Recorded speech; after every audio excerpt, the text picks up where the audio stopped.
warahmatullahi wabarakatuh. Halo guys, kami dari kelompok 8 mata kuliah K3. Kami di sini akan menjelaskan tentang alur dan transisi pasien dengan subtopik pasien baru UGD dirujuk ke rumah sakit lain. Sebelumnya aku mau menjelaskan dulu apa itu patient safety. Patient safety atau keselamatan pasien adalah suatu sistem yang membuat asuhan pasien menjadi lebih aman. Nah, sistem ini mencegah terjadinya cedera yang disebabkan oleh kesalahan akibat melakukan suatu tindakan atau tidak mengambil tindakan yang seharusnya diambil. Penerapan patient safety oleh perawat sangat penting dalam upaya pencegahan insiden kecelakaan kerja pada pasien. Nah, tadi kan udah dijelasin nih tentang pengertian pasien safety. Nah, sekarang aku pengen ngejelasin tentang alur dan transisi pasien.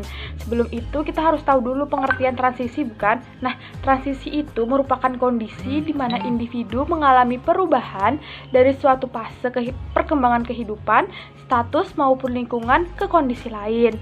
Terus ada yang namanya transitional care. Nah, itu tuh adalah perawatan klien atau pasien dari suatu tempat ke tempat lain yang berbeda pengaturannya. Nah, model transitional care ini ada 9 komponen loh. Jadi yang pertama ada screening, yang kedua ada staffing, yang ketiga ada maintaining relationship, yang keempat ada engaging patient and family caregivers, yang kelima ada pengkajian dan manajemen resiko atau gejala, yang keenam ada self-management promotion, yang ketujuh ada collaborating, yang kedelapan ada promoting continuity, dan yang kesembilan ada fostering coordination. Komponen utama yang paling esensial dalam perawatan transisi adalah mengidentifikasi dan menyusun target populasi spesifik dari pasien yang beresiko tinggi untuk mengalami readmission. Nah, perawatan transisi ini juga membutuhkan koordinasi dan memperhatikan kualitas pelayanan keperawatan selama pemindahan antara sesama penyedia pelayanan. Transisi perawatan yang tidak terpenuhi pada perawat darurat dan termasuk salah satu penyebab keterlambatan pemulihan, peningkatan kerugian obat, dan penambahan rawat inap. Transisi pasien intrahospital dimonitor oleh case manager dalam hal kesesuaian alur dan kebutuhan transfer. Manajemen transisi ekstra hospital dimulai dengan discharge planning, penyiapan pasien dan keluarga yang akan merawat, dilanjutkan kegiatan follow up post discharge untuk memastikan transisi pasien berjalan dengan baik. Kemenkes RI telah mengeluarkan keputusan nomor 1087/SK/8/2010 yang dimana keputusan ini memuat standar penerapan K3 rumah sakit atau yang disingkat dengan K3RS. Supaya apa? Supaya melindungi dampak negatif yang akan timbul oleh proses pelayanan kesehatan maupun keberadaan sarana prasarana, obat-obatan, dan logistik yang ada di lingkungan rumah sakit. Dan mengurangi kecelakaan kerja, penyakit akibat kerja, dan kedaruratan yang termasuk kebakaran, bencana, dan dampak-dampak negatif yang akan timbul di rumah sakit kepada pasien, kepada pekerja rumah sakit, kepada pengunjung, dan masyarakat yang ada di sekitarnya. Standar K3RS ini memuat beberapa poin sebagai berikut. Poin yang pertama adalah standar pelayanan K3RS. Nah, standar pelayanan K3RS ini mencakup dua hal. Yang pertama, standar pelayanan kesehatan kerja di rumah sakit, dan yang kedua, standar pelayanan keselamatan kerja di rumah sakit. Poin yang kedua, standar K3 pembekalan kesehatan di rumah sakit, yaitu standar manajemen dan teknisnya. Yang poin ketiga, pengelolaan bahan berbahaya dan beracun. Nah, ini ada pengkategorian bahan berbahaya dan beracun, prinsip dasar pencegahan B3, faktor yang mendukung situasi berbahaya, pengadaan jasa dan bahan berbahaya, penanganan bahan berbahaya dan beracun atau B3 tadi.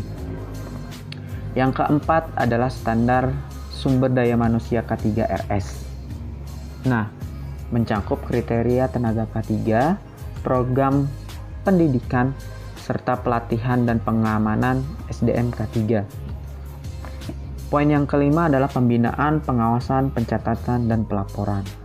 Pengertian dari UGD atau unit gawat darurat adalah sebuah bagian dari rumah sakit yang menyediakan suatu pelayanan pertama bagi pasien yang sakit dan juga cedera yang dapat mengancam kelangsungan hidupnya. Kemudian di UGD ini terdapat berbagai dokter dengan spesialisasi dan juga sejumlah perawat.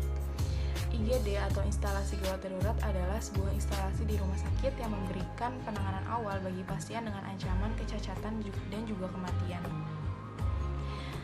Di mana gawat darurat ini adalah salah satu pertolong yang mana tujuannya itu adalah memberikan pelayanan untuk menyelamatkan hidup atau life saving, kemudian pertolongan pertama, first aid, dan juga yang terakhir adalah rawat jalan atau ambulatory care. Dokter yang menentukan apakah ada fasilitas atau tenaga dokter ahli untuk kasus tersebut. Jika tidak ada, dilakukan rujukan ke rumah sakit lain. Kategori pasien UGD yang dirujuk yang pertama adalah gawat, yang kedua darurat, dan ketiga itu gawat darurat. Perlakuan dalam merujuk ketiga kategori itu sama, yaitu dokter UGD sebelum memeriksa dan menegakkan diagnosa untuk menentukan apakah ada fasilitas atau tenaga ahli pada kasus pasien tersebut.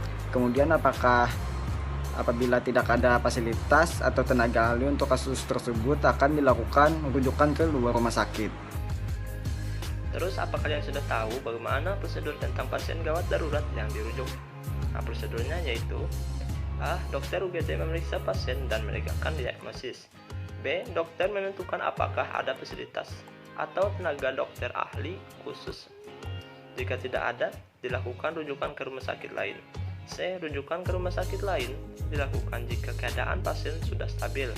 D. Dokter menulis pada kartu rekam medik pasien bahwa pasien dirujuk ke rumah sakit lain dalam kurung nama rumah sakit rujukan disertai dengan alasan rujukan. E. Dokter membuat surat rujukan. F. Melengkapi persiapan pasien untuk dipindahkan dengan peralatan menunjang hidup dan peralatan lainnya, obat dan bahan yang diperlukan sesuai dengan kondisi dan status pasien. G. Menghubungi rumah sakit yang dituju. H. Pasien gawat harus didampingi oleh satu orang perawat senior yang telah menguasai teknik BLS dan Basic Life Support, terus mereng bantuan hidup dasar. J. Semua hal yang terjadi dalam perjalanan dicatat dan disampaikan kepada petugas rumah sakit yang dituju. K. Petugas yang mengantar melakukan serah terima pasien kepada rumah sakit yang dituju. Nah, selanjutnya yaitu alur pasien baru di UGD dan dirujuk ke rumah sakit lain. Nah, ada 3 alur ini. Yang pertama yaitu persiapan pencatatan data pasien gawat darurat yang dirujuk, kemudian pencatatan saat perjalanan pasien gawat darurat yang akan dirujuk, dan penyerahan pasien gawat darurat yang dirujuk. Nah, pada tahap persiapan pencatatan data pasien yang harus dilakukan petugas yaitu menyiapkan formulir yang akan digunakan untuk merujuk, melakukan pertolongan pertama. Kemudian petugas juga harus melengkapi data pasien dengan membuatkan KIB dan membuatkan formulir UGD. Petugas memberikan informasi kepada keluarga pasien bahwa pasien akan dirujuk dan petugas menghubungi rumah sakit yang dituju. Kemudian pada tahap kedua yaitu pencatatan saat perjalanan. Nah, pada saat perjalanan petugas UGD itu harus didampingi oleh satu orang perawat yang menguasai teknik BLS atau Basic Life Support. Petugas yang mengantar pasien ke rumah sakit itu menggunakan ambulans yang tentunya dilengkapi dengan peralatan penunjang hidup, obat, dan bahan yang sesuai dengan kondisi pasien. Petugas juga harus mencatat kondisi pasien selama perjalanan, baik pasien diberikan tindakan ataupun tidak. Dan yang terakhir yaitu penyerahan pasien gawat darurat yang dirujuk. Nah, pada pelaksanaan ini petugas UGD melakukan serah terima pasien dengan petugas UGD rumah sakit rujukan dengan harus adanya bukti serah terima dan pengesahan tanda tangan dokter pada surat pengantar rujukan, serta memberikan informasi secara lisan tentang tindakan yang diberikan dan jam pelaksanaannya, serta menyerahkan formulir UGD. Dan yang terakhir, petugas itu memberikan surat pengantar rujukan dan hasil laboratorium jika ada.